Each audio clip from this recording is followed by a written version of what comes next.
Minasan, ohayou gozaimasu, Fari Sensei desu. Video kali ini Sensei mau bahas kosakata yang muncul di Mina Nihongo bab 7. Temanya tentang kata kerja yang punya arah. Maksudnya gimana? Misalnya, kalau kita melakukan sesuatu, pasti ada perpindahan dari objek yang disebutkan. Misalnya nih, agemas, memberikan. Di barangnya, asalnya punya kita jadi punya orang lain. Atau moraimas, menerima. Asalnya barangnya punya orang lain jadi punya kita. Di kata kerja yang bisa menentukan arah perpindahan suatu informasi atau barang gitu. Nah, ini harus diketahui ada arah yang keluar, ada yang masuk. Kenapa harus tahu? Karena nanti ngerubah arti dari partikel nih. Kayak gitu. Tapi ini pembahasannya bakal lebih detail dibahas waktu di penjelasan tata bahasa. Sekarang kita bahas tiap kosakatanya aja dulu. Jadi nanti waktu ngejelasin ada yang arahnya keluar, ada yang arahnya masuk. Ada juga yang nggak punya arah. Oke ya? Pertama di sini ada kata kirimas. Kirimas ini simpel memotong, ini nggak punya arah ya. Contoh kosakata kerja nggak punya arah tuh yang kayak gini, kirimas memotong. Nggak ada perpindahan dari objek yang kita sebutkan. Nah, ada okurimas.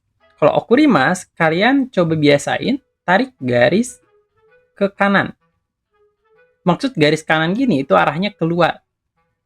Kenapa keluar? Okurimas kita mengirim sesuatu. Misalnya ngirim surat ke orang lain. Jadi asalnya suratnya di kita, sekarang jadi di orang lain kayak gitu. Ada agemas. Agemas juga arahnya keluar. Dan ini wajib tahu karena ini nanti jadi dasar untuk kata kerja berarah. Lawannya agemas. Kalau agemas dari si baju pink ke baju hijau ya. Dan moraimas kondisinya sama. Cuman sudut pandangnya berbeda. Kalau moraimas, kita sudut pandangnya dari si baju hijau. Arahnya tetap sama. Dari si pink ke baju hijau. Cuman sudut pandangnya aja yang berubah. Kalau yang agemas sudut pandangnya kita ngelihat dari sini. Presento itu hadiah. Presento agemas. Kalau sudut pandangnya dari sini kita bilangnya presento moraimas. Gitu. Saya memberikan hadiah, saya menerima hadiah. Ya, jadi kata kerja ini ada arahnya. Ingat. Kalau moraimas tandain arahnya masuk, jadi kasih garis ke kiri. Kashimas. Nah, ini agak ribet soalnya di Indonesia kosakatanya sama gitu, cuman imbuhannya aja beda. Cuman kalau di Jepang dimaknain hal yang atau kosakata yang berbeda. Kashimas itu meminjamkan. Jadi ini arahnya keluar. Kashimas. Contoh, di sini ada orang meminjam duit, si baju pink ke baju coklat. Ini ngasih pinjam uang. Kashimas, meminjamkan. Nah, karimas ini arah ke kiri, masuk. Dia yang pinjam. Jadi meminjam uang. Katanya agak beda. Arahnya tetap, perpindahan uangnya tetap dari si baju pink ke baju coklat. Cuman sudut pandangnya dari si baju coklat, dia bilangnya okane o, okane itu uang. Okane o karimas, pinjam uang. Kalau dari si baju pink, dia bilangnya okane o kashimas, meminjamkan uang. Kosakata lain di sini ada oshiemas. Oshiemas itu mengajarkan. Nah, kalau tadi kita bahas kata kerja yang membahas perpindahan objek, objeknya itu ada wujudnya. Kalau ini contohnya ada juga yang informasi berpindahnya, bukan objeknya gitu. Oshiemas arahnya keluar. Jadi di sini bisa memberitahu atau mengajarkan. Jadi dari sensei ke siswa ya, oshiemas. Nah, lawan katanya ada naraimas. Naraimas arahnya masuk. Dari sudut pandang si siswa itu. Naraimas.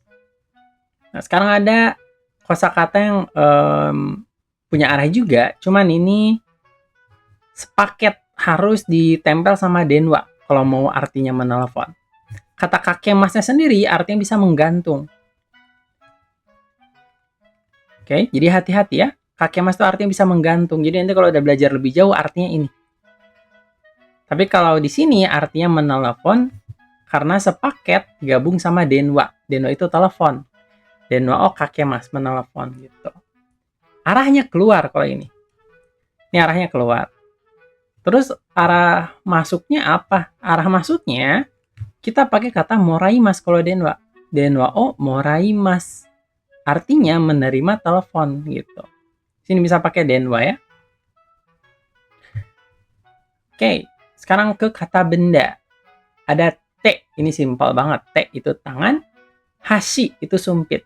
Dan catatan nih, hasi itu artinya nggak cuma sumpit, juga bisa diartiin jembatan. Tapi kalau di bab kali ini kita artinya sumpit aja dulu. Sini ada spoon, spoon itu sendok, gampang. Ada knife, knife itu pisau. Nah, bisa kalau knife ini pisaunya secara umum, pisau apa aja bisa disebutnya knife. Pisau roti itu juga bisa disebut knife. Pisau yang dipakai buat menjelajah ke hutan gitu, kita bawa pisau besar itu juga disebut knife, boleh.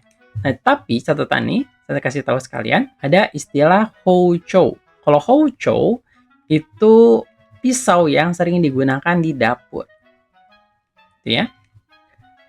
Oke, kita lanjutin. Ada fork, garpu. Ini gampang ya. Ada hasami, gunting. Ini juga gampang. Ada pasokong, komputer. Ada keitai. Keitai itu HP. Nah, cuman catatan nih, kata keitai-nya sendiri, kalian harus tahu karena nanti kalau di N4 atau N3 mungkin artinya berubah. Kata keitai itu sebetulnya artinya dari kata membawa. Keitai itu membawa. Asalnya dari kata itu. Oke ya? Jadi keitai itu sebetulnya satu kata kerja yang artinya membawa gitu, yang ditempelkan ke benda ini. Biasanya kalau ini disebutnya keitai. Kenapa jadi keitai? Karena selalu dibawa kemana-mana gitu HP itu sekarang. Makanya dinamain jadi keitai. Lanjutin ada meru. Meru email ya. Ini gampang. Email, meru itu. Ada nenggajo. Nah, nenggajo itu kartu tahun baru. Maksudnya kartu tahun baru gimana?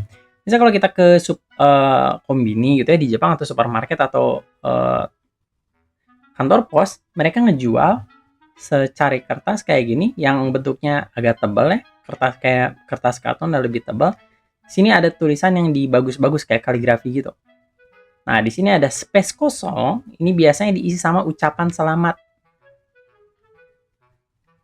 Nah, biasanya tulisannya atau kaligrafi di sini tuh beragam.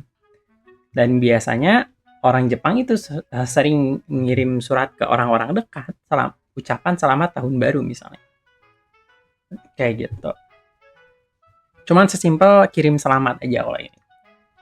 Di sini ada panci. Panci itu apa? Lubang kertas, bentuknya kayak gini ya. Ada hochikisu. Hochikisu itu stapler kayak gini. Jadi ini benda ya. Ada serotepu.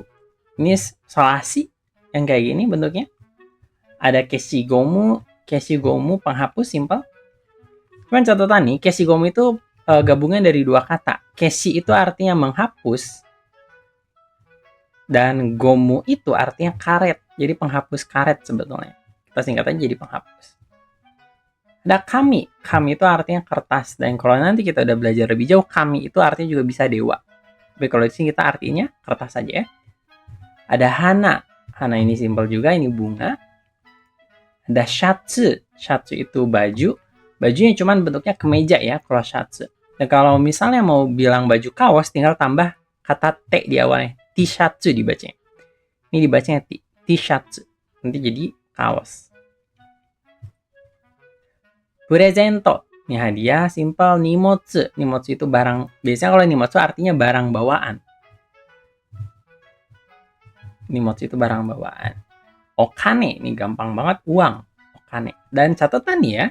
Untuk kata benda di Jepang yang bentuknya sensitif.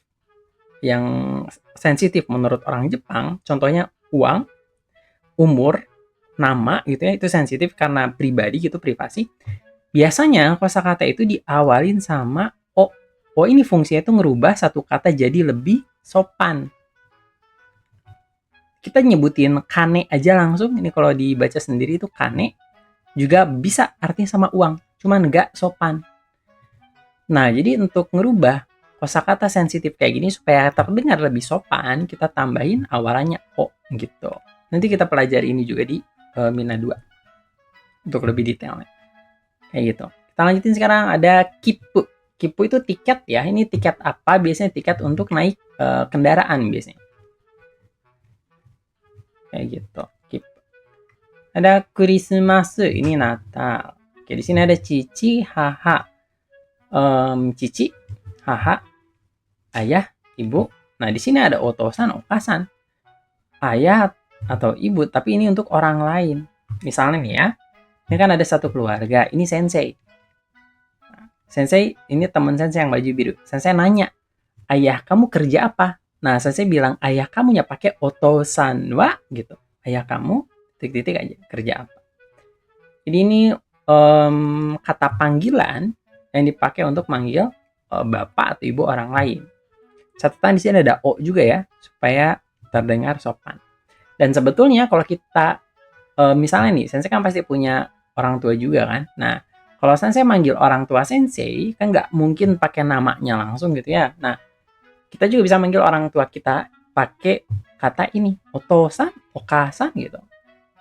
Karena sensei nanya ke ayah sensei, hari ini makan apa? Otosan, hari ini makan apa gitu. Jadi panggilan gitu, waktu manggil ya, bisa dipakai. Di bawah ini udah masuk ke penjelasan tata bahasa yang pembukaannya dulu ada kata mau. Mau itu sudah artinya. Nah, biasanya nanti ini tuh dilanjutin kata kerjanya harus bentuk lampau. Bentuk lampau nanti yang ujungnya masita. Kayak gitu. Ada mada, mada itu artinya belum. Bisa kalau di bab yang ini nanti dihubungnya sama kata kerja yang bentuknya negatif, yang ujungnya mase.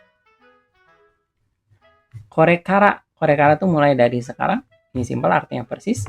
Spain, ini nama negara Spanyol. Ini ada suteki desu ne. Di sini kenapa ada lambang ini? Ini maksudnya bisa diganti sama kata benda. Jadi kita waktu mau muji sesuatu, kita sebutin bendanya tambah suteki desu ne. Sono kabang, tas itu suteki desu ne. Indah ya, bagus ya gitu. Itu contohnya. Sini ada irashai. Irashai biasanya kita dengar waktu kita masuk toko. Nah, pelayannya bilang irashaimase gitu. Dozo o agari kudasai. Oke, di sini selain masuk toko, kita juga bisa simpel nyambut orang. Misalnya, kita ngajak teman kita main ke rumah, terus dia udah mencet bel, terus udah buka pintu, kita bukain pintu, terus kita suruh dia masuk. Nah, waktu kita buka pintu, kita bilang, irasai dozo, agari kudasai gitu. Irasai selamat datang, dozo o agari kudasai silahkan masuk. Sini ada kata shitsurei shimasu. Jadi waktu kita udah misalnya ini ya, kita udah nyuruh orangnya masuk dan orangnya mau masuk. Waktu dia menginjakkan kaki dia ke rumah kita, dia bilang, shitsurei shimasu, permisi gitu. Maaf ganggu gitu. Ikaga desu ka? Ini waktu kita menawarkan sesuatu. Ikaga desu ka itu bagaimana kalau kamu titik-titik gitu. Mau enggak? Atau gitu ya. Mau enggak? Titik-titik. Misalnya kita tempel di sini sama ocha. Ocha itu teh. Ocha wa ikaga desu ka? Mau teh enggak? Contohnya ya. Itadakimasu, ini waktu kita ditawarin teh terus kita mau. Kita bilang itadakimasu. Kalau saya terima gitu, terima kasih gitu. Biasanya kita sering dengar kata itadakimasu juga waktu kita mau makan gitu. Artinya jadi selamat makan. Itadakimasu itu arti kata utamanya asalnya dari kata menerima. Jadi sebetulnya artinya itu saya terima ya gitu. Terima kasih ya gitu. Kayak gitu. Ada gochiso sama deshita. Nah, jadi kalau kita makan diawalin sama itadakimasu, waktu selesai kita bilang gochiso sama deshita. Penutupnya. Terima kasih atas makanan. Oke, ini aja kosakata yang harus dihafalin dulu dan dipahami untuk belajar Minnan Nihongo bab 7.